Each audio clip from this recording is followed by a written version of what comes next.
Pierre Demar, qui est à retrouver ce soir sur France 2 pour les 39e victoires de la musique, a obtenu son premier instrument d'une étrange manière.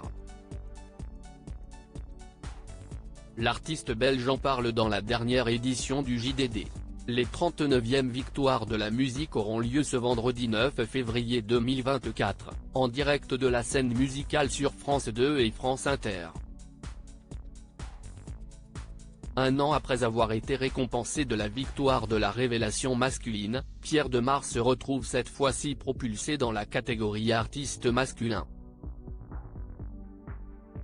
Il est également nommé, comme l'année dernière, dans la catégorie chanson originale, avec son tube enfant de 4,8 millions de vues sur YouTube.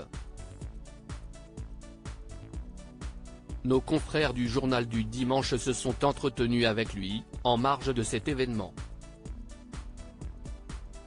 Une interview à retrouver dans leur édition du 4 février, dans laquelle ce natif de Uccle, Bruxelles, Belgique, revient notamment sur cet accident de voiture qu'il a eu avec sa famille qui lui a bizarrement permis de rendre son rêve de devenir chanteur un peu plus concret.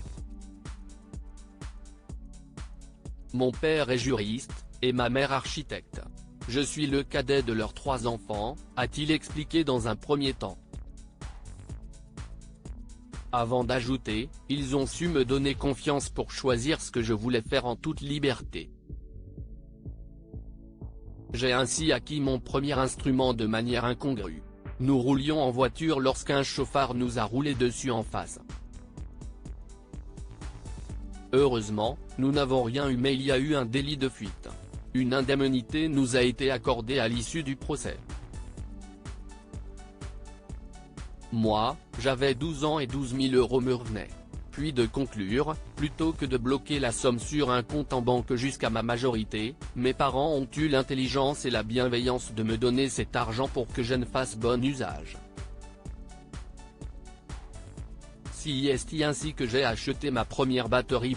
Pierre Demar, ne pas s'arrêter à un échec. Si est notamment pour cette raison que Pierre Demar insiste sur le fait que, s'il est arrivé jusqu'ici, si est en grande partie grâce à l'éducation qu'il a reçue, j'ai eu la chance de grandir dans une famille où l'on nous a appris à aborder les choses avec une certaine forme de légèreté. Ne pas se prendre au sérieux, ça aide. Le premier dessin est toujours un peu nul, il ne faut pas s'arrêter à un échec. Un état d'esprit qui lui a donc permis de devenir le jeune chanteur talentueux et ambitieux qu'il est.